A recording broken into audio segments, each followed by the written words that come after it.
Vous écoutez le supplément de Tech Café qui complète l'épisode hebdomadaire enregistré et diffusé le 21 janvier 2025. C'était l'épisode 295. On a un épisode supplément où on va aborder aussi beaucoup de sujets autour de l'intelligence artificielle, encore une fois le cœur de l'actualité, mais pas que. Et puis Guillaume Poggiaspal avait évoqué dans l'épisode hebdomadaire le fait qu'on retournait un petit peu parler de Blue Sky et des réseaux sociaux. Vous êtes prévenus, je l'ai cité, je suis pour ma part Guillaume Vendée, podcasteur technophile enthousiaste, mais donc je le retrouve, ce responsable du conducteur de cet épisode qui est Guillaume Poggiaspala. Salut Guillaume, comment vas-tu ? Et oui, et c'est l'épisode 395, pas 295. Et je sais pas pourquoi, j'ai noté mais 295. De toute façon, on compte plus, il y en a tellement, c'est fou. Mais si, en fait, on nous a dit que c'était important. Alors, tu sais qu'on m'a fait la blague d'ailleurs. On m'a dit, si vous voulez être vraiment sérieux, il faudrait que vous comptiez les épisodes en hexadécimal ou en binaire. Mais bon, je pense que ça risque d'être compliqué. En binaire, il n'y aura pas la place, peut-être. Mais en hexadécimal, ça peut être rigolo. À voir, on verra. Non, je suis pas sûr qu'on va se prêter à l'exercice. Juste avant qu'on aborde les sujets tech de l'épisode, on va pouvoir réenrouler le tapis rouge qu'on avait déroulé pour l'épisode hebdomadaire, pour lequel on avait accueilli Raquelia, Flo, Cyberpierre, Simon, Novice et Jean Delastre qui ont accepté de nous soutenir sur patreon.com/techcafé en échange d'un flux privé qui leur permet d'écouter le podcast sans la pub dans leur app de podcast habituel. Ils s'assurent comme ça de soutenir un podcast pour qu'il soit dispo le plus longtemps possible. Et puis, je vous rappelle que dans quelques semaines, dans quelques mois, la date n'est pas encore définie, mais Patreon va changer son mode de fonctionnement et ça va s'appliquer pour Tech Café. Les prélèvements ne se feront plus à l'épisode hebdomadaire, mais se feront mensuellement. Inscrivez-vous en amont pour être prévenu de ces changements et puis de bénéficier de petits avantages comme le plafonnement qui n'existera plus si vous nous soutenez uniquement et si vous vous inscrivez à partir du moment où on proposera la formule par abonnement mensuel. Merci beaucoup en tout cas de nous retrouver sur cet épisode supplément. Guillaume, tu as encore concocté des perles dans les news tech de la semaine. Et on continue forcément à parler d'intelligence artificielle. Et on a conclu d'ailleurs l'épisode hebdomadaire derrière l'apport de l'intelligence artificielle dans le rendu graphique des jeux vidéo. On continue avec la génération 3D en haute qualité. Absolument, absolument. Et d'ailleurs, pour les numérotations binaires, il faudra demander à Little Endian ou Big Endian ? Je sais pas. Ben voilà, il faudra demander. Bon, bref, on commence de manière quasi traditionnelle désormais. Cette rubrique IA de la semaine avec Kappa, qui est un modèle de génération de 3D 4K. Le principe est toujours un peu le même. On parlait de Spar 3D la semaine dernière. Là aussi, on part d'une image 2D et on va créer par diffusion plusieurs points de vue. On va créer en fait les points de vue des trucs qu'on ne voit pas. Le modèle va imaginer les trucs qu'on ne voit pas. Donc vue de côté, vue de gauche, droite, devant, derrière. Et à partir de ça, par diffusion 3D, il y a un modèle en polygone qu'on va finir par fabriquer. Et on va le rendre tel quel. Donc on va le rendre aussi on va le rendre tel quel, c'est-à-dire en 3D, mais sans texture, selon plusieurs points de vue. Et lui, en fait, il va servir de guide, puisque maintenant qu'on a un modèle 3D, on va s'en servir de guide pour, avec la texture en basse qualité qu'on a générée avant et la 3D, générer une texture de haute qualité, à partir de cette multivue. Et du coup, on va avoir, et de la structure, qui va servir de guide, du coup, on va avoir, ça commence à faire pas mal d'étapes, mais le résultat, c'est qu'on a donc un objet avec une texture de très haute résolution. Et donc on peut avoir des détails assez fins, et on peut aussi avoir des textures en PBR, c'est-à-dire avec des effets de matière qui réagissent de manière réaliste avec la lumière, avec des reflets, tout ce que vous voulez. Et ce qui est intéressant avec Kappa, c'est que c'est fait par NCSoft. Et donc NCSoft, c'est une éditeur de jeux coréen qui est très célèbre pour avoir fait quand même les Guild Wars, les Lineage, les City of Heroes. Et donc ils avaient déjà travaillé sur un outil de synthèse de texture pour leur modèle 3D. Et on voit qu'ils continuent clairement. Donc c'est clairement des professionnels du jeu vidéo qui font eux-mêmes des modèles IA pour se simplifier la vie. Et ça montre effectivement qu'il y a un énorme potentiel là-dessus, quoi. Bravo, une belle évolution. On continue avec quelque chose qui plaira aux fans de manga, la colorisation, mais cohérente. Et ça, c'est important. Oui, il y a un autre domaine où on parle fréquemment d'IA, c'est le manga et les animés. On a déjà cité pas mal, et celui-ci s'ajoute aux autres et apporte pas mal de flexibilité. Il s'appelle Manga Ninja. Et c'est une sorte de coloriste. Bien son nom. Et écoute, tu lui donnes un croquis, une référence, et il va colorier ton croquis. Alors, et tu lui donnes une référence donc de colorisation. C'est-à-dire, tu lui donnes comme référence un personnage qui est déjà colorié, et tu lui donnes un croquis de ce même personnage, et il va le colorier exactement pareil, même si ton croquis est dans une pose complètement différente. Alors c'est vrai que ça n'a pas l'air fabuleux dit comme ça, hein, surtout qu'on dirait un petit peu la démo remplie des zones de couleurs qui ont l'air assez uniformes, hein, c'est du style animé. Mais en réalité, c'est quand même nettement plus complexe que ça. Déjà, le modèle sait tout seul quelle zone coloriée en quelle couleur, et ensuite, il fait pas des couleurs unies. En réalité, il respecte les ombrages, il respecte les reflets, les effets, etc. dedans. Donc dans l'œil de Freehan, par exemple, hein, qui est le premier perso qui sert dans la démo, il y avait un dégradé de vert, dont la référence qui est reproduit exactement à l'identique sur le croquis en noir et blanc, alors que le visage, lui, il est tourné différemment. Le visage a la même couleur de peau, mais il y a une ombre sous le menton qui est marquée de la même manière que l'original dans la nouvelle pose. Dans le deuxième exemple, on voit bien que le rose apporté aux joues, hein, est cohérent avec la pose, et qu'il y en a un dégradé, tu vois. Donc tu peux coloriser automatiquement un nombre quelconque de croquis avec une seule référence, et donc ça fait déjà un gain de temps absolument énorme. Et le modèle semble accepter plusieurs références pour des scènes avec plusieurs personnages, et surtout il semble assez robuste quant à la pose de référence, parce que si t'as vraiment quelque chose qui diffère énormément, il va quand même réussir à globalement colorier de manière cohérente.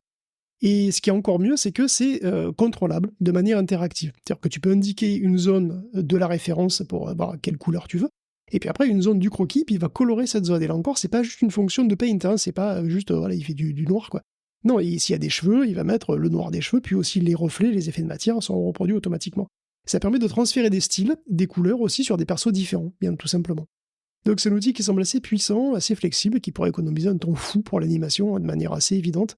C'est une recherche qui est financée par les Chinois de Ant Group, qui est d'ailleurs la boîte de Jack Ma, qui donc n'est pas mort. Hein. Il y a très longtemps de ça, on a oui, c'est vrai, ouais, il avait disparu. Voilà, il a eu des soucis, mais ça a l'air d'aller. On est rassuré pour lui. Je ne connais pas le marché de l'emploi des coloristes, que ce soit le manga, des animés, etc. Mais là, j'ai l'impression quand même que ça va prendre cher pour le coup. C'est incroyable, parce que quand tu fais un animé, je veux dire, justement, t'as un artiste qui fait une référence, justement, puis après, t'as les intervallistes qui font donc, toutes les images. Tous les croquis, et puis après, il faut les colorier, tous ces croquis, quoi. Et c'est fou, hein. Ouais. Je me réjouis, par contre, que... Enfin, non, c'est pas bien. Non, je me réjouis pas. Changement dans les métiers, en tout cas. En France, on parle de licorne.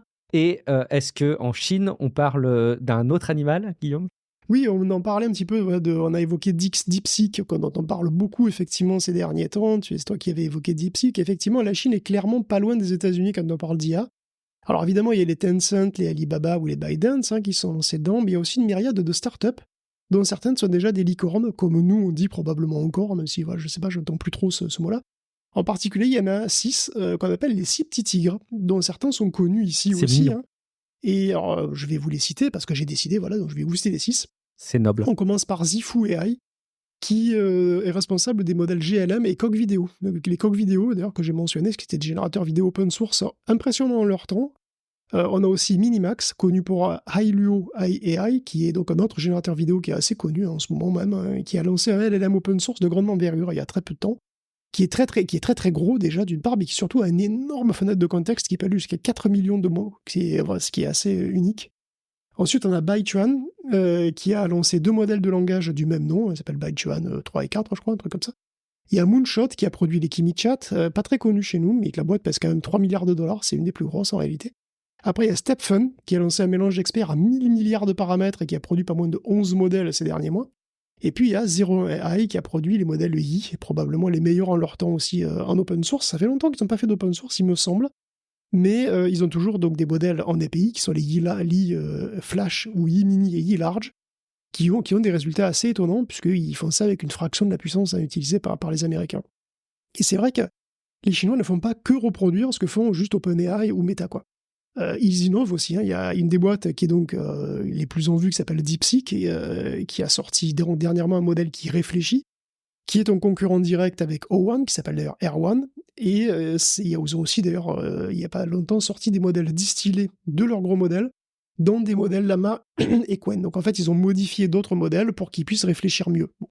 Ça, a priori, ça a boosté leur capacité de réflexion et d'analyse. Alors, c'est encore très tôt. Sur les benchmarks, ça a des scores très impressionnants. Après, il faudra voir quand même à l'usage, parce que parfois, les benchmarks et l'usage courant, c'est pas forcément la même chose. Non, en fait, je voulais juste mentionner un petit peu les améliorations que DeepSeek a apportées, finalement, puisque DeepSeek, il fait des gros mélanges d'experts ces derniers temps, et il utilise des améliorations qui pourraient inspirer d'autres boîtes, en fait. Par exemple, ils optimisent les mécanismes d'attention en compressant efficacement les scores d'attention. On sait que l'attention, ça requiert d'énormes matrices à multiplier, et donc en les remplaçant par des produits de matrices de faible rang, donc avec beaucoup moins de composantes libres, au final, ça suffit pour avoir de bons résultats. Donc c'est un petit peu comme s'il compressait l'attention, tu sais, que chaque vecteur, en fait, chaque mot a un score d'attention par rapport à tous les autres mots. Ce qui fait que ça monte au carré, quoi, si tu veux. Et ces scores d'attention-là, en fait, tous les produits qu'il y a dedans, ça donne des trucs assez gros qui explosent assez rapidement. Et donc, eux, ils le compressent comme ça en utilisant des matrices de faible rang. Et comme ils aiment bien les mélanges d'experts, ils ont aussi beaucoup réfléchi à la question. Ils créent un mélange d'experts, c'est pas évident, parce que le principe d'un mélange d'experts, c'est que tu choisis un morceau du modèle à utiliser dans chaque contexte, quoi, pour chaque contexte. On a à disposition un modèle qui est très gros, donc qui potentiellement sait énormément de choses, mais on doit en utiliser qu'une fraction à chaque mot. Et après, c'est libre au modèle de s'organiser comme il veut. Mais justement, il peut ne pas y arriver. Quand on l'entraîne, il se peut qu'il se contente, par exemple, de toujours faire appel aux mêmes experts, et de toujours appeler les mêmes zones, et que le reste ne serve à rien. Donc il y a une solution pour forcer le modèle à changer régulièrement d'expert, c'est de rajouter un biais, si tu veux, pour le forcer à changer. Alors DeepSeek utilise cette méthode en la raffinant, et en particulier en utilisant des experts partagés. Pourquoi ? Parce qu'en fait, il n'est pas évident qu'utiliser de manière parfaitement équitable tous les experts soit optimal. Parce que même nous, il y a des connaissances dont on a très rarement besoin, et puis il y a des connaissances qu'on utilise tout le temps. Voilà, c'est quand on parle de trucs simples, si tu veux, il y a dans la vie quotidienne, il y a énormément de mots qu'on utilise, et puis quand je parle, je sais pas, de droit constitutionnel, c'est un savoir, c'est un savoir que j'ai pas. Mais enfin, si je l'avais, je m'en servirais probablement beaucoup moins souvent, tu vois, voilà quoi. Et donc, il y a des experts qui sont systématiquement appelés chez DeepSeek, et d'autres qui le sont avec une probabilité variable, mais relativement faible. Et ça permet finalement de mieux utiliser les trucs.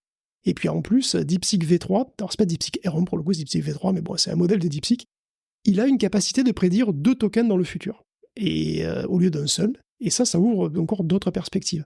Donc ça ouvre une perspective d'avoir un horizon légèrement plus long terme, et puis ça ouvre la perspective aussi de faire une sorte de spéculation, de faire de décodage spéculatif avec lui-même, quoi.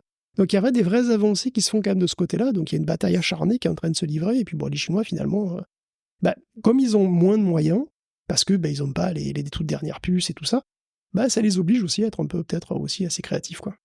Ça paraît pas beaucoup comme ça, 2 tokens au lieu d'un de prédiction. Non, mais bon, si tu les utilises, tu peux aller plus vite. Ouais, bien sûr, bien sûr. Belle optimisation. On continue avec le fonctionnement des IA et des recherches sur la mémoire, mais la mémoire à long terme. Faudrait qu'il lutte contre ce syndrome Alzheimer, Guillaume. Oui, c'est ça. Alors, c'est exactement ça. Puisqu'on est là, on peut parler aussi des dernières recherches en IA et en particulier du Titan. Alors, Titan, c'est le nom d'une nouvelle architecture de réseau de neurones qui a été produite par Google Research, et c'est un changement assez important, ça concerne effectivement la mémorisation. Alors, comment on attaque le Titan ? Il faut se souvenir que les LLM et les transformers qui sont sous-jacents, ils reposent sur une fenêtre de contexte limitée qui constitue toute leur mémoire. Et ça, c'est décidé à la conception, et c'est très coûteux que cette fenêtre soit très grande, parce qu'il y a une explosion du temps de calcul, comme on l'avait dit, comme on vient de le dire, en fait, à cause de la tension. Alors, les LLM, les chatbots, ils n'ont pas de mémoire à long terme, du coup. Voilà, ils ont une mémoire de poisson rouge, quoi. Hein. Ce qui n'est pas dans leur fenêtre de, 10 000 mots, ça n'existe pas, tout simplement. Pour pallier à ça, on doit avoir recours à des systèmes externes, donc par exemple des RAG, ce genre de choses, donc faire des greffes, on va dire, de systèmes qui fonctionnent différemment. Et voilà, mais bon, on aimerait avoir un modèle qui est donc qui ait une mémoire un petit peu comme nous, quoi. L'enjeu de la mémoire des modèles de langage, et des transferts en particulier, c'est un problème qui est très complexe, dont on parle régulièrement, et doter des modèles de plus de mémoire, c'est un enjeu qui est très important aussi quand on parle d'IA agents. Parce que les agents, c'est souvent des choses, c'est des programmes, c'est des algos qui vont avoir à planifier des tâches complexes. Souvent, les agents, ils ont des tâches complexes qu'ils doivent planifier. Chacune des étapes chacune de ces étapes de planification, ça va être donc une longue suite de tokens qui auront peut-être des sous-étapes, etc. C'est des tâches qui peuvent durer longtemps, et donc on se dit, oui, les agents, ils vont devoir générer beaucoup, beaucoup de tokens pour pouvoir faire des tâches un peu complexes. Et ça, ça veut dire beaucoup, beaucoup de mémoire, parce que s'ils oublient ce qu'ils ont fait il y a 2 minutes, ils vont pas être très efficaces, les agents. Donc les transformers ont déjà une mémoire, mais qu'on peut considérer comme étant une mémoire à court terme.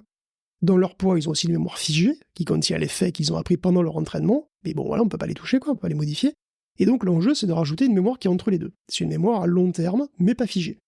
Alors comment faire ? La solution qui est retenue, pour Titan, c'est d'avoir une mémoire dite neurale, c'est-à-dire un réseau de neurones secondaires, qui est entraîné en temps réel, c'est-à-dire pendant l'utilisation du modèle. Donc c'est ambitieux. La mémoire totale d'un Titan, c'est sa mémoire propre qui est dans les poids.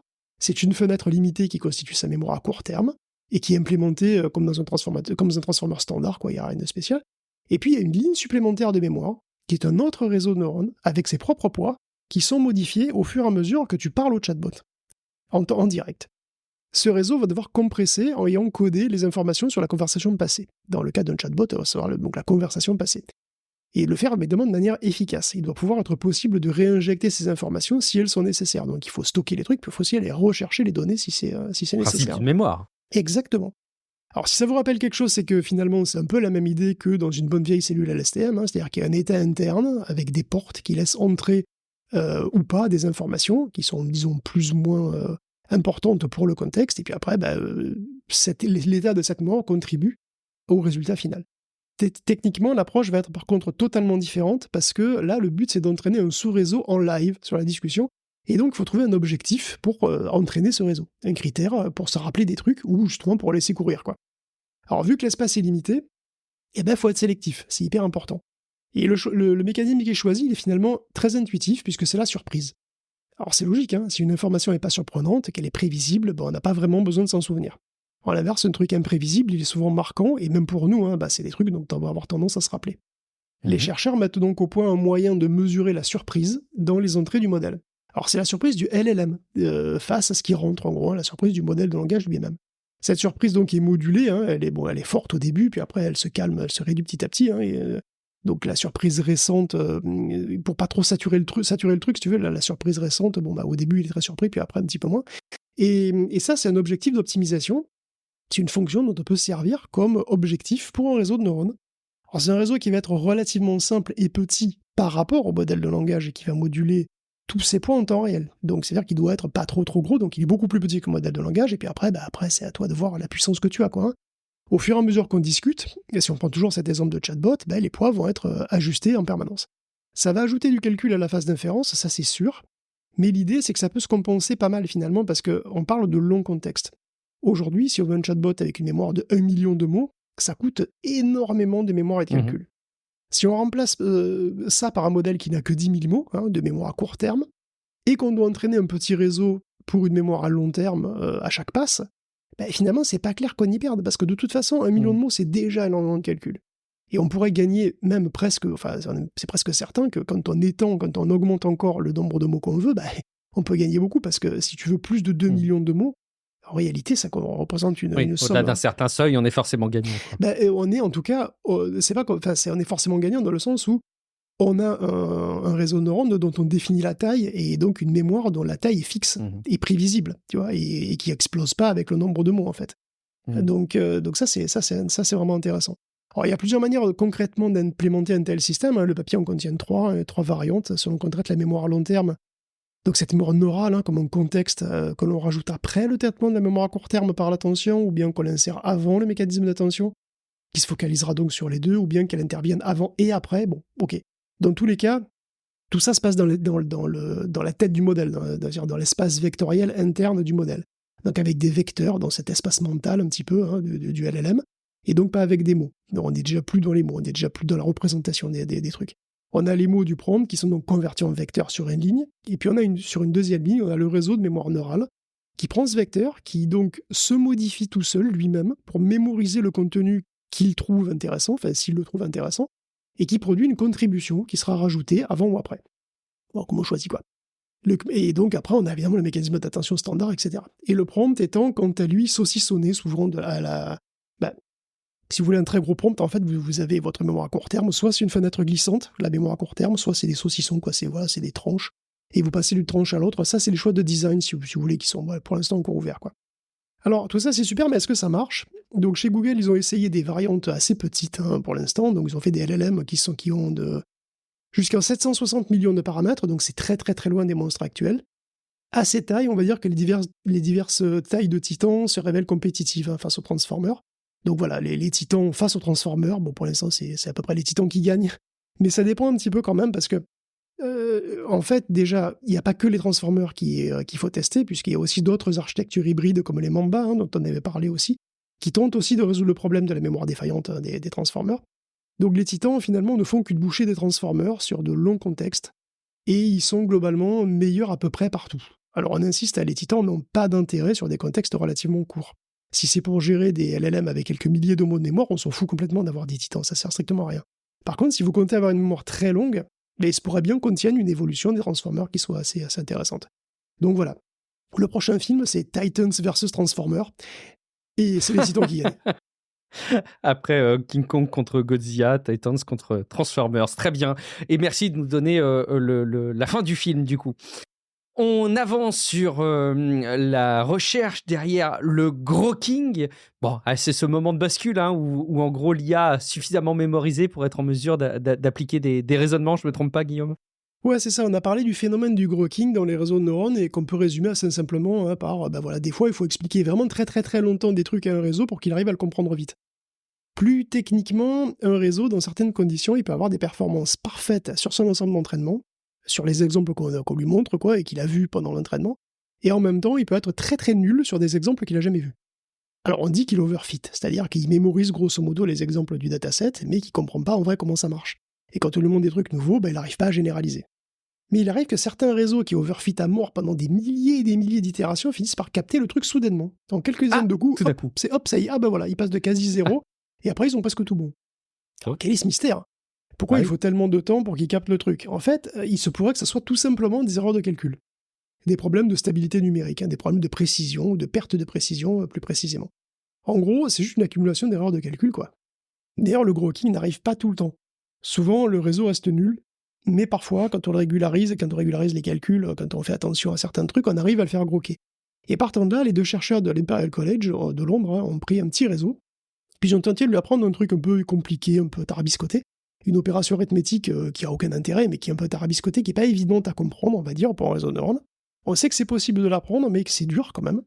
Et ce qu'ils observent, c'est que leur modèle souffre tout simplement des erreurs de calcul, parce que selon la précision avec laquelle ils font l'entraînement, c'est-à-dire 64 bits, 32 bits ou 16 bits, les mêmes choses se passent, mais pas au même moment. Et que pour provoquer le Gros King, il fallait changer de fonction d'activation pour une fonction qui soit plus stable numériquement. En fait, l'overfitting, ça fait que l'erreur que fait le modèle pendant son entraînement, elle est très faible. Justement, puisqu'il overfit, ça veut dire qu'il est quasi parfait sur tous les exemples du set d'entraînement. Ce qui veut dire qu'en gros, il fait l'erreur, le loss est nul, et ça provoque l'effondrement de la fonction d'activation. En tout cas, de la fonction d'activation qu'ils utilisent. L'entraînement, c'est un processus d'optimisation qui part alors un petit peu dans toutes les directions au hasard, dans l'espace des paramètres. Mais en poussant le modèle légèrement dans une direction orthogonale, c'est où il se piège, on peut éviter tout ça, et le modèle comprend beaucoup plus vite. Alors, comme toujours, c'est un travail de recherche sur un modèle particulier, avec cette espèce de truc arithmétique un peu bizarre, mais le principe est finalement assez généralisable aux réseaux qui utilisent en tout cas ces fonctions-là, et donc c'est une fonction qui est très courante, et on peut peut-être envisager que le mystère du Gros King, finalement, soit juste des erreurs d'approximation, comme quoi. Comme quoi, on s'imaginait un truc beaucoup plus incroyable, finalement, ce serait des erreurs. Est-ce que les erreurs expliquent pas finalement beaucoup de choses? On continue, Guillaume, avec une IA qui va une fois de plus bouleverser toute une communauté de joueurs. Non, ce ne sont pas les joueurs d'échecs, non, ce ne sont pas les joueurs de Go, mais les joueurs de GeoGuessr. Et je sais qu'il y a des adeptes de GeoGuessing chez les auditeurs. Moi, j'aime bien. Même toi, bien sûr. Et j'ai une mauvaise nouvelle pour vous, l'IA vient casser le jeu. Puisque vous êtes désormais comme tous les joueurs d'échecs ou de Go. Le meilleur d'entre vous est sans doute battu par une froide machine. C'est un modèle qui s'appelle GeoSpy, qui est fait par Greylark Technologies. Et c'est un truc qui existe depuis des mois, finalement, qui fait sensation sur YouTube, d'ailleurs, et qui est capable, étant donné une photo, de dire où c'est, assez précisément, même s'il n'y a aucun élément évident, comme des panneaux, bien sûr, et puis sans métadonnées, bien sûr. Alors, il y a... comment il fait? Il fait comme vous, en fait. Il fait le style des bâtiments, le type de plante qu'il y a, la terre, la couleur de la terre, tu vois, puis le style des véhicules aussi.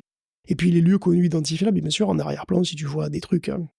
Donc, si tu vois le Golden Gate d'arrière-plan, évidemment, mais voilà, c'est ce genre de truc, quoi. Donc, l'IA, en fonction d'indices qui sont vraiment subtils, peut dire dans quel pays, dans quelle ville, dans quelle région se trouve, et parfois même, il peut dire dans quel quartier ça se trouve. Donc, c'est assez puissant. Et puis, cette IA, évidemment, pose un certain nombre de questions, du coup, parce que tout le monde peut l'utiliser, c'est utilisable en masse, c'est utilisable par la police, bien sûr, et c'est très utile pour ça, utilisable par le public. Et dans le public, c'est toujours pareil, il y a des qui ont des intentions qui sont pas vraiment catholiques, quoi. Le nombre de cas d'usage vraiment utiles pour ce truc est énorme, évidemment. Tu traques les fraudeurs, les enlèvements, trouver des personnes disparues. L'usage militaire aussi, c'est énorme. Tu as une photo de tank, un truc posté sur Telegram, comme on a eu plein de fois. Ben, ça peut devenir une mine d'informations, hein. Tu peux savoir à peu près où c'est, exactement. Bon, évidemment, tu peux aussi retrouver où habite une fille que tu as repérée sur Instagram. Comme toujours, hein, c'est la mise à disposition d'outils à grande échelle. Alors, c'est le géoguessing, oui, quelqu'un peut le faire, tu vois, mais là, c'est vraiment à très très grande échelle industrielle. Et c'est un outil qui finalement n'est pas sans danger à cette échelle-là, quoi. Il faut pas, quand cet outil a été partagé, je l'avais testé au départ. Il faut pas s'imaginer non plus que n'importe quelle photo permet d'être géolocalisée très précisément. Évidemment, si vous êtes en pleine forêt, bon, bah, vous aurez des approximations, vous aurez des environnements. Et ça peut être bluffant, ça peut être surprenant, mais c'est pas évidemment du systématique au point GPS près. Enfin, c'est suffisamment puissant pour être un peu inquiétant, évidemment, et c'est important de le suivre. On continue, Guillaume, avec des valorisations qui explosent, qui battent tous les records. Ouais, la boîte anglaise Synthesia se porte très bien, donc elle est loin d'être la seule d'ailleurs, hein, sur ce créneau-là. Parce qu'apparemment, créer des faux humains photoréalistes qui pondent des logos sur YouTube ou sur LinkedIn, bah, ça C'est à la marche mode. super. Donc youpi, hein, les humains qui vont te vendre des fours à micro-ondes à 3h du mat sur TikTok, ou qui feront des formations pour devenir millionnaire en crypto en 2 semaines, bah, ce sera des trucs qui seront plus faits par des humains. Il n'y aura vraiment plus aucune culpabilité pour ne surtout pas les regarder. Mais bon, Synthesia a déjà 1 million d'utilisateurs dans 60 000 entreprises. Elle vient de faire encore une levée de fonds de 180 millions pour une valuation totale de 2 milliards. Plus de 2 milliards, hein. La licorne anglaise va donc s'étendre, elle engage à tour de bras et elle veut conquérir l'Asie. Elle aura de la concurrence parce qu'en Asie c'est déjà monnaie courante ce genre de truc, alors elle va déployer de nouvelles fonctions, un contrôle des émotions, avatar personnel que tu peux faire avec une simple webcam, conversation automatique. Alors tu peux aussi même convertir automatiquement des documents en vidéo. Donc en gros, tu as ton rapport Word sur je sais pas quoi, et ben voilà, ça peut être fait en vidéo automatiquement avec la voix, ta voix, etc. Et il y a une option multilingue, bien entendu. Donc oui, ça continue, et au passage, d'ailleurs, Perplexity aussi est en train d'essayer de séduire les pros, enfin il va probablement essayer de séduire les pros, puisqu'ils viennent de racheter un truc qui s'appelle Read.cv, donc c'est une plateforme vaguement placée en face de LinkedIn, mais beaucoup plus petite, hein. Et mine de rien, Perplexity rachète pas mal de trucs, hein. Ils ont racheté Carbon, Spellwise en 2023, et ils ont levé 500 millions avec des gros fonds par des gros fonds d'investissement, là. Et elle pèserait déjà 9 milliards de dollars, Perplexity. Donc c'est vrai que tu me dis Perplexity, j'ai l'impression que c'est tout récent et tout ça, mais non, c'est déjà une énorme boîte en fait.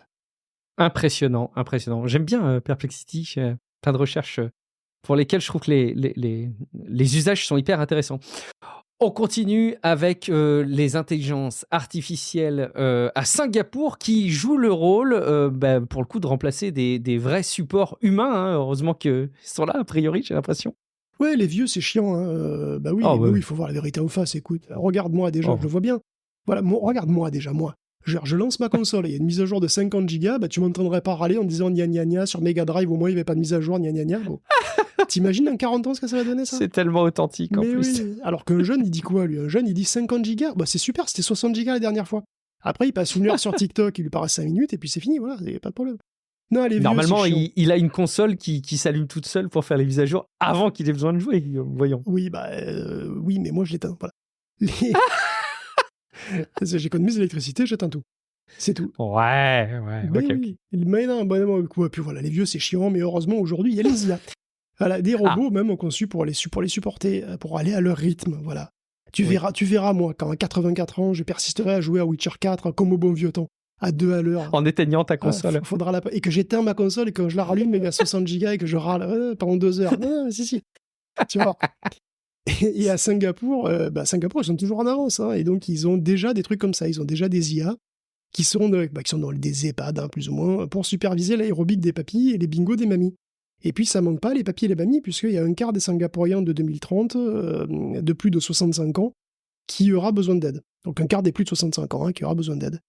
En tout cas, ça demande énormément de main-d'œuvre, ça, et du coup, le pays, il en a très peu, donc ils embauchent des infirmières dans les pays voisins, entre 4 et 6 000 par an quand même, mais ça risque de pas suffire.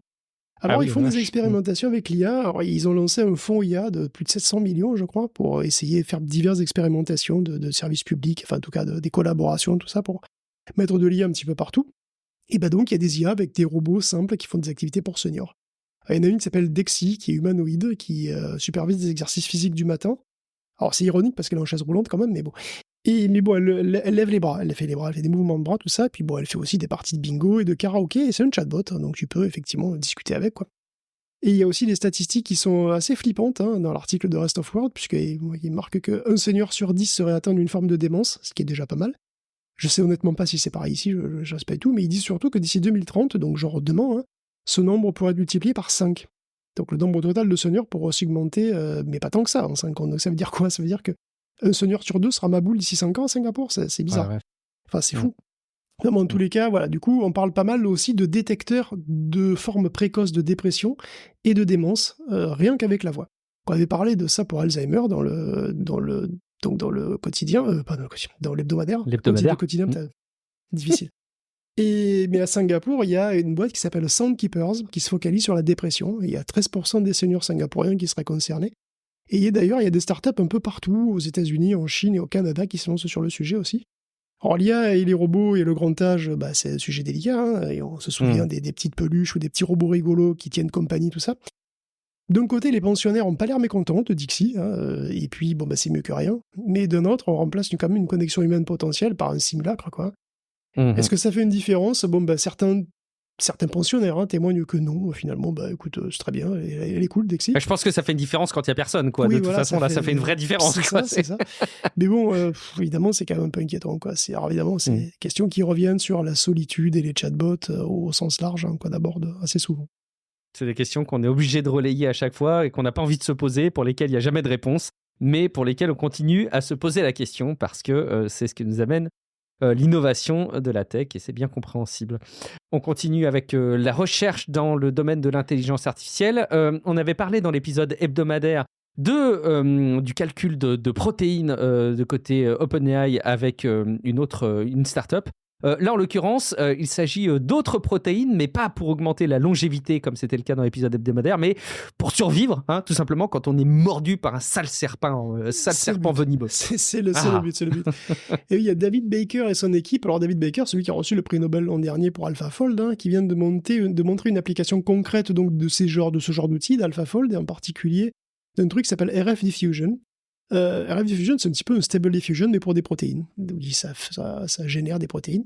Ils ont réussi à en créer une qui neutralise une toxine qui est utilisée par des serpents comme les cobras, et ça s'appelle la toxine à 3 doigts. Parce que par rapport à sa forme 3D, ou voilà, qui fait des doigts. Bon.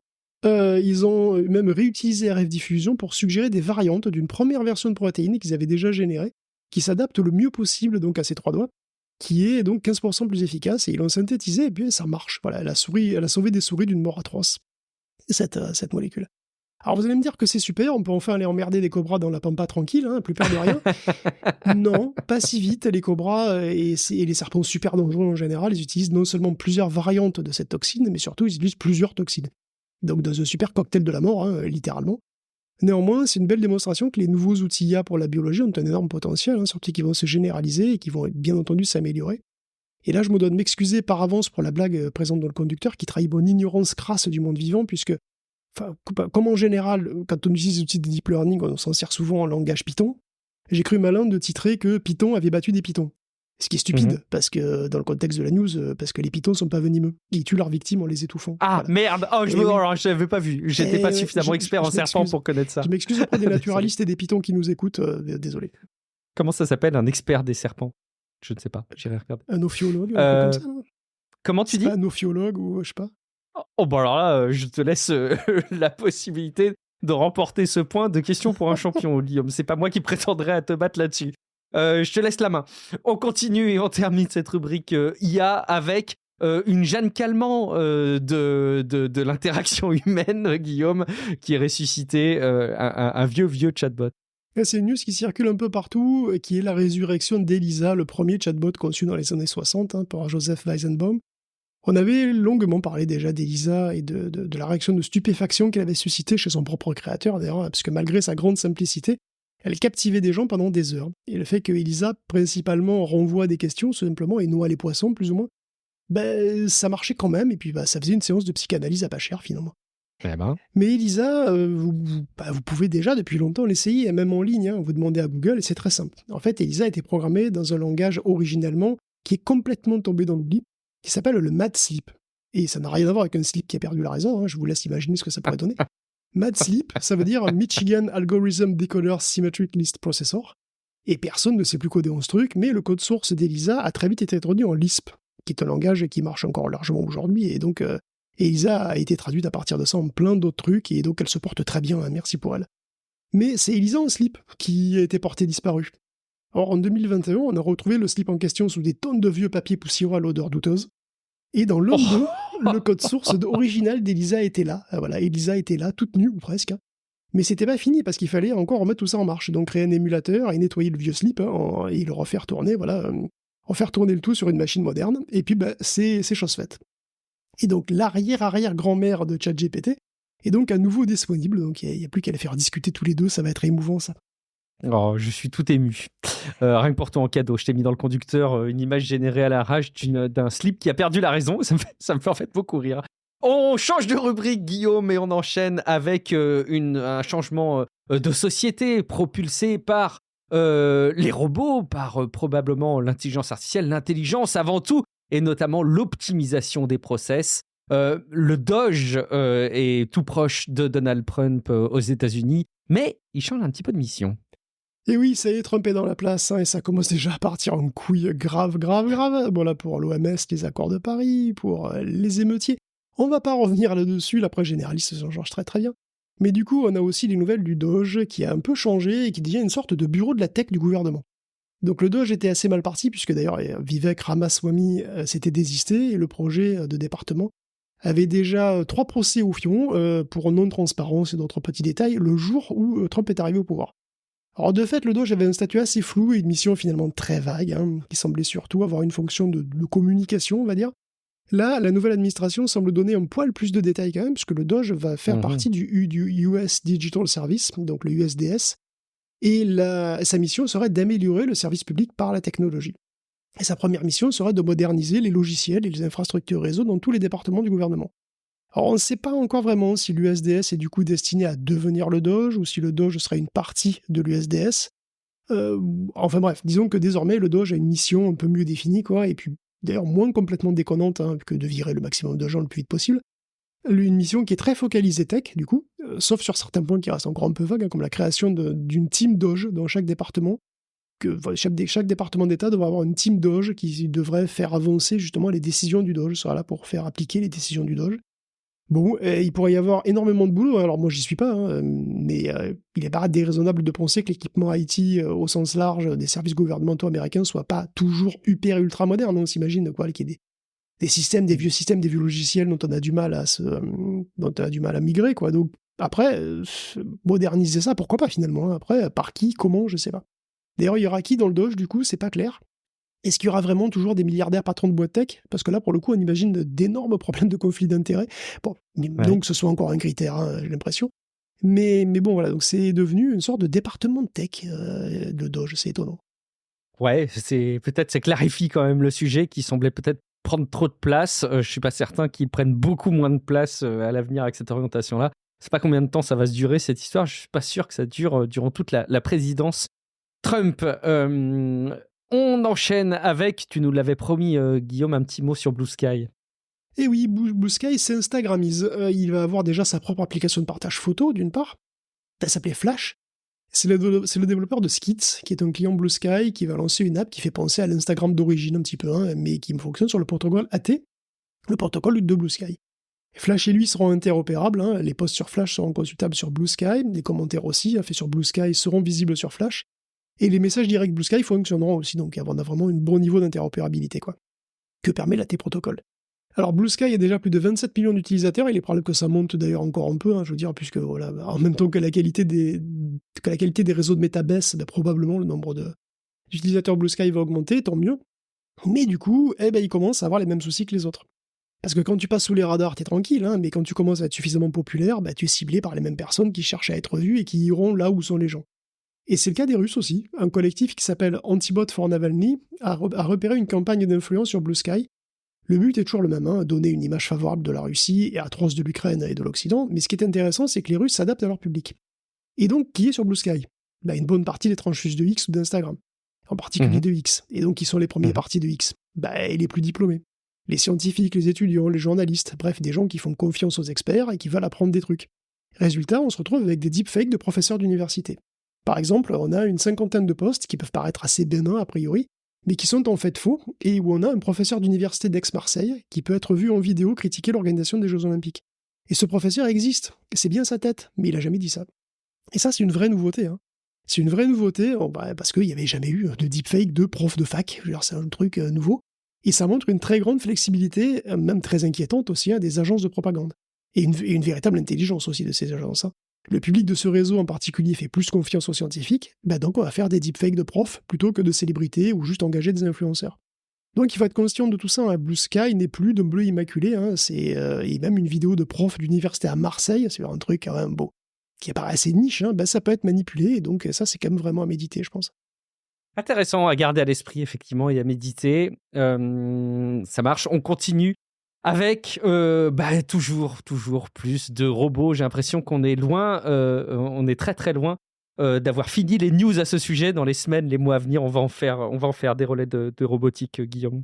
Oui, comme souvent, on recommande quelques vidéos de robots impressionnantes et souvent regroupées d'ailleurs par le site i3The Spectrum. Cette semaine, on peut mentionner le géant de Unitree, qui est un robot humanoïde qui marche et jogue même aussi bien, et sans doute même bien mieux que moi. Il marche à une vitesse normale et ils peuvent courir, en plus en mode de jogging, cette course-là, et ça sur des terrains naturels, et d'ailleurs pas plats du tout, quoi.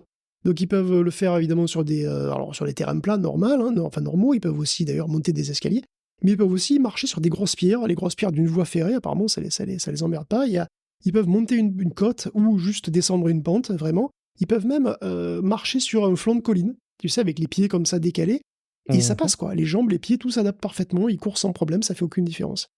Bon, après, on a aussi un robot mignon, un robot qui a des antennes sur la tête, de chez Pollen Robotics, et qui s'en sert pour exprimer des émotions exactement comme dans un dessin animé Disney, quoi.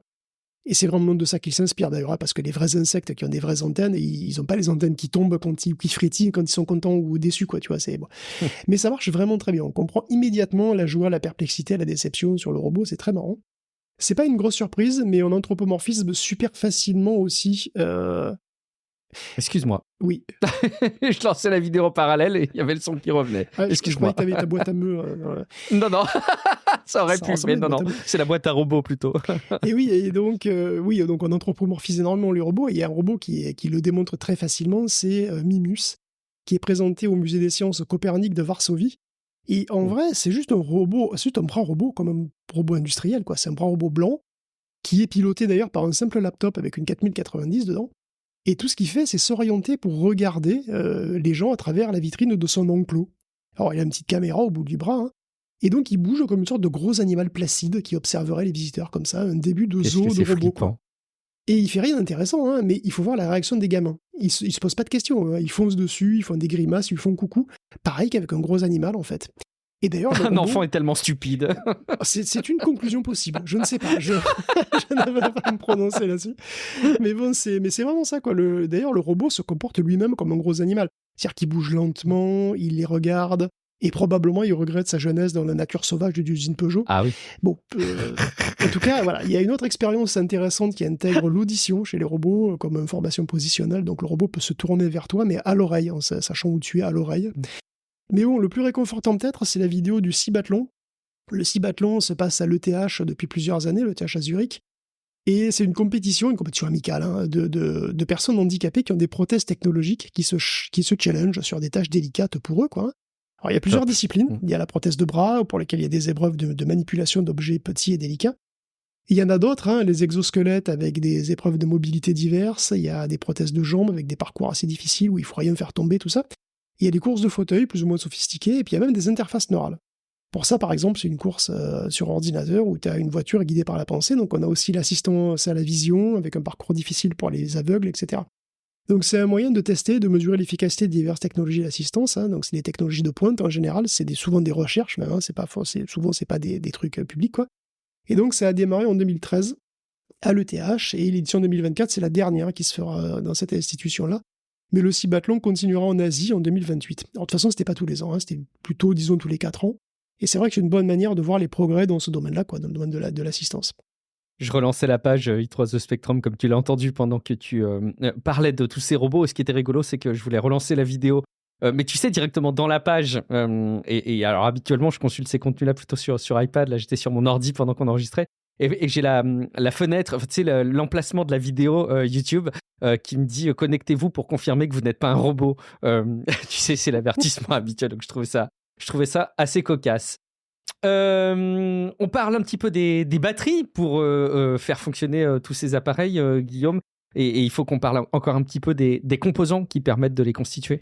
Bah oui, les batteries, c'est d'une importance capitale aujourd'hui, hein. Pour les robots, ça le sera aussi d'ailleurs, et tout progrès dans ce domaine, c'est super important. En particulier, on aimerait toujours des batteries qui stockent plus d'énergie et qui se dégradent le moins vite possible dans le temps. Le problème, alors pour ce point-là, c'est que les ions lithium qui se baladent dans la batterie dégradent des électrodes au fil du temps. D'ailleurs, si on pouvait faire des électrodes qui stockent plus d'ions aussi, ce serait tout bénef. Et il y a des candidats pour ça, et l'un d'entre eux, c'est le soufre. Et c'est cool parce que le soufre, c'est pas cher. C'est abondant, il y en a partout. Il y en a beaucoup. On a essayé de coupler le sodium et le soufre et ça marche pas trop en pratique, c'est dommage. Parce qu'en réalité, il faut le faire chauffer trop, mais il y a le couple lithium-soufre qui a un beau potentiel. Alors le soufre, le problème, c'est que ça conduit pas de l'électricité, quoi, ou pas, vraiment pas très bien. Et c'est ballot, ça, quand même, pour une batterie. Mais ça peut se résoudre avec un peu d'effort parce qu'on peut disperser le soufre dans une matrice d'un matériau qui, lui, est très conducteur. Mais bon, encore pas de bol. Même comme ça, il y a un souci, parce que le soufre, il a tendance à réagir avec la plupart des électrolytes, c'est-à-dire le truc liquide ou gel qu'il y a entre les électrodes. En gros, la batterie, du coup, se décharge toute seule. Mais les scientifiques sont pas découragés, et ce problème est résolu si l'électrolyte, c'est pas un liquide, mais c'est un solide poreux, à travers lequel les ions peuvent quand même se balader. Donc ils ont testé une sorte de verre, avec du bore, du lithium, du soufre, de l'iode, enfin bref, une recette un peu dégueu, mais qui fonctionne, et l'iode d'ailleurs permet de faire une recharge rapide, parce qu'elle largue ses électrons très vite, et elle agit comme intermédiaire pour le transfert d'électrons avec le soufre. Et ce qui est absolument super, c'est que leur batterie est très endurante, parce qu'elle maintient 80% de sa capacité après 25 000 cycles de recharge. C'est 10 fois plus facilement qu'une lithium-ion. C'est même plus que les fers phosphates, qui peuvent aller de 6 à 10 000 cycles, je crois. Donc 25 000 cycles, c'est énorme. Imaginez que si vous chargez votre batterie tous les jours, dans 68 ans, elle aura encore 80% de sa capacité. C'est énorme. Ouais, la batterie sera nettement plus durable que l'appareil qu'il y a autour. Donc c'est quand même un changement de paradigme incroyable. Et puis à ce moment-là, il faudra plus me faire des écouteurs Bluetooth jetables parce que je hurle là. Parce que c'est un scandale, déjà c'est un scandale. Bref, la grande inconnue, c'est le poids de tout ça, parce que c'est pas clair que la capacité énergétique soit supérieure à comme on pourrait l'espérer avec du soufre, avec tout ça, parce qu'il y a beaucoup de changements. Donc le machin est encore en proto par contre, hein. Donc s'il y a une électrode en lithium indium, il y en a une autre en carbone-soufre, et donc le carbone, c'est ça qui est conducteur, et le verre électrolyte qui est au milieu. Donc on n'est pas prêt de voir ça dans nos téléphones, mais quand même, ça donne de l'espoir quoi, d'avoir un jour des batteries, alors éternelles, c'est un bien grand mot, mais bon, quand même, très, très, très, très durable. Bravo. On termine par un sujet qui a fait beaucoup parler, en fait, sur les réseaux sociaux et même dans les environnements de discussion autour de la tech, mais pas que. C'est cette histoire un peu malheureuse de la femme qui s'est fait abuser et piéger par un faux Brad Pitt. Guillaume, tu voulais revenir sur ce sujet? Oui, on peut finir rapidement sur cette histoire qui a beaucoup circulé, et finalement, c'est tant mieux, parce que voilà, c'est peut-être ça montre aussi que c'est un sujet important. Donc oui, c'est le sujet de cette femme qui s'appelle Anne, hein, qui s'est fait piéger par un faux Brad Pitt, que vous avez sans doute vu passer déjà un peu partout. Il y a un sentiment ambivalent là-dedans, hein. D'un côté, oui, elle a été crédule, hein. Bon, c'est sûr, parmi les images qui passent sur les réseaux et qu'elle est censée avoir reçues, certaines sont vraiment pas super crédibles, en particulier la photo de Brad dans la table, enfin, endormi sur la table d'opération dans la salle, dans le bloc opératoire, quoi. Je veux dire, qui serait là? Qui prend une photo dans un bloc opératoire? Un toubib, un garde du corps, tel. Tu vois le toubib avec son portable? Non mais sans déconner. En plus, il dort comme un petit bébé. Non, franchement, c'est pas très très crédible. Après, faut pas non plus minimiser les efforts qui ont été faits pour tromper cette femme. Hein. Femme qui était seule, isolée, malade a priori, et puis manifestement pas auditrice de Tech Café, puisqu'elle a confié ne pas être consciente de la facilité avec laquelle on pouvait faire des trucages, hein, désormais divers et variés. Mais en fait, ce qu'il faut bien réaliser, c'est que c'était pas juste une discussion tête-à-tête avec Brad Pitt, c'était toute une pièce de théâtre avec une myriade de personnages différents, tous plus ou moins crédibles, avec des photos, des vidéos, des pièces d'identité falsifiées, mais crédibles. Hein. Et donc elle a douté, mais bon, il y a eu l'effet d'accumulation aussi. Et l'effet d'accumulation, c'est assez puissant finalement. Alors, si un brouteur flaire une proie réceptive, il peut déployer beaucoup de moyens et beaucoup d'efforts pour créer une bulle entière de fiction autour de la victime et l'intégrer dans une sorte de film, quoi, dont elle est l'héroïne, quoi, quelque part. C'est assez flippant quand même. Hein. C'est pour ça que, bon, ok, Anne a certainement manqué du jeu pour le coup, mais je pense que c'est important de ne pas se surestimer. Parce que on entre dans une époque, on le sait bien, hein, où créer une photo ou même une vidéo de n'importe qui fait n'importe quoi, c'est à la portée d'un lycéen. Cloner une voix aussi, c'est à la portée d'un lycéen. usurper des identités avec des numéros de sécu, des cartes bleues ou des cartes d'identité, trouver des photos de cartes d'identité de gens qui existent, ça demande guère plus d'efforts en fait. Hein. Donc là, l'arnaqueur sera au Bénin, il utilisera aussi Keanu Reeves pour tromper les gens, quoi. Ce serait Keanu Reeves qui serait malade. Tu vois, personne n'est à l'abri. Peut-être qu'un jour, ton image aussi sera utilisée, Guillaume, je sais pas. Ah bah malheureusement c'est possible, enfin je sais pas Mais si oui. je me le souhaite ou pas d'ailleurs. Bah remarque, ce serait con parce que nous on en demande déjà tout le temps de l'argent et on fait pas semblant d'être malade. C'est vrai, ça passe, et c'est peut-être pour ça qu'on serait utilisé, enfin que je serais utilisé, c'est oui, justement c'est ce serait très crédible. Ah, t'as un faux tech café et puis oh là non, quelle horreur. Avec une fausse adresse Patreon. Je suis assez sévère moi vis-à-vis des personnes qui se moquent de cette situation. J'ai, je pense, beaucoup de recul et d'historique sur les cas d'abus et de fraude comme ça. C'est toujours grotesque pour les personnes qui ne sont pas concernées, mais c'est le but en fait, c'est que le truc soit facile à faire et puisse être énorme, mais convaincre les personnes qui sont ciblées. Et je pense qu'il faut être sacrément solide ou assez inconscient pour se dire qu'on ne se fera jamais avoir. Honnêtement, tout est affaire de contexte. Et là, effectivement, la somme paraît énorme et le cas paraît vraiment grossier vu de l'extérieur. Mais moi, j'ai vraiment failli me faire avoir sur des trucs sur lesquels, tu sais, la concordance des événements est forte. C'est en fin de semaine, quand tu es un peu fatigué de ton boulot, tu as fait le point sur ton abonnement à une plateforme de streaming, soit que tu l'as renouvelé, tu as changé ton mot de passe, tu as un SMS qui arrive en même temps, tu cliques un peu vite, tout le monde peut se faire avoir sur des trucs comme ça. Là, c'est énorme, là, c'est du fois 1000. Mais honnêtement, ne vous moquez pas des gens et plutôt apportez de la pédagogie. Et vraiment, ne soyez pas condescendants sur ces trucs parce que c'est comme ça que ça marche et que personne n'est à l'abri. Vraiment. Ça conclut, je crois, l'épisode supplément, Guillaume. Oui. Ça conclut. Merci beaucoup d'avoir compilé toutes ces infos et d'avoir constitué le conducteur de cet épisode supplément. Merci beaucoup à vous de nous écouter semaine après semaine. Vous connaissez les incontournables, patreon.com/techcafé. On ne se fera pas passer pour Brad Pitt ou Keanu Reeves pour vous convaincre qu'il faut venir nous soutenir sur Patreon. Merci aussi beaucoup d'envisager le fait de déposer un avis sur Apple Podcast, sur Podcast Addict ou des étoiles sur Spotify. Ça contribue à faire de Tech Café un podcast qui est reconnu dans la communauté des podcasts tech francophones. Et puis, merci beaucoup de vous abonner au podcast si ce n'est pas déjà fait avant de nous retrouver dans quelques jours. Mais vous pouvez aussi nous retrouver à titre individuel. Guillaume, où est-ce qu'on va pouvoir te retrouver ? Ah ben moi, il faut que j'aille retrouver Keanu Reeves qui a un gros souci de santé là parce qu'il il est mort et il est dans la tête d'un autre gars sous forme de construct. Merde, la tuile. Oui, il va falloir le sauver. Tu veux que je t'aide peut-être ? On peut peut-être s'y retrouver ensemble. Oh, j'ai plein de missions à faire là pour. J'ai plein de missions à faire pour le sortir là, c'est compliqué. C'est beau. Merci Guillaume. Je suis Guillaume Vendée. Vous me retrouvez principalement sur Blue Sky, guillaumevendée.fr et dans quelques jours dans un prochain épisode de Tech Café. Ciao à toutes et à tous. Ciao à tous.